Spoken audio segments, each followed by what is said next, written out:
Alors en effet, chez Renault, on essaie de construire plutôt des produits user-centriques que car-centriques.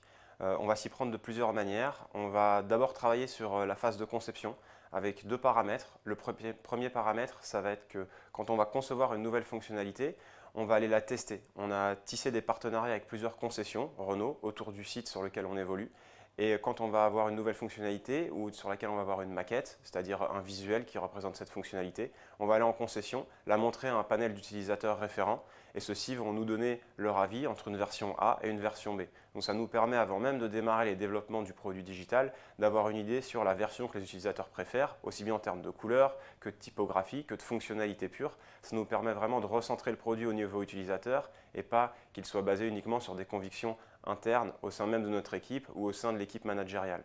Le deuxième point, c'est qu'on va analyser en permanence le produit tel qu'il est et quand il est lancé. C'est-à-dire qu'une fois que le produit est lancé en production, c'est-à-dire qu'on a une application mobile qui est disponible sur un Apple Store ou un Google Play Store pour les utilisateurs finaux ou un site web qui est en ligne, on va aller regarder les data analytics, donc les différentes actions que les utilisateurs font sur nos produits et on va analyser comment ils utilisent nos fonctionnalités. S'il y a des boutons sur lesquels ils cliquent plus, ils cliquent moins, s'il y a des fonctionnalités à pérenniser ou à tuer, c'est comme ça qu'on va recentrer petit à petit le produit sur nos utilisateurs et sur les fonctionnalités qu'ils préfèrent utiliser et pas gaspiller du temps inutilement sur des fonctionnalités qu'ils n'utilisent pas.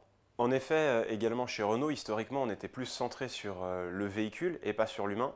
Donc, dans le cadre d'une réflexion beaucoup plus large, on a lancé une étude ethnographique chez Renault Digital dans plusieurs pays en Europe où le but est vraiment de trouver quels sont les besoins de nos utilisateurs en termes de mobilité et quelles vont être les mobilités du futur. Donc, revenir initialement aux besoins de l'utilisateur avant même d'imaginer les fonctionnalités du produit digital, c'est quelque chose qui nous a semblé primordial et dans ce sens-là, on a lancé une très grosse étude ethnographique qui va nous alimenter et nous permettre vraiment de déterminer une vision produit pertinente qui va coller à l'usage de nos utilisateurs.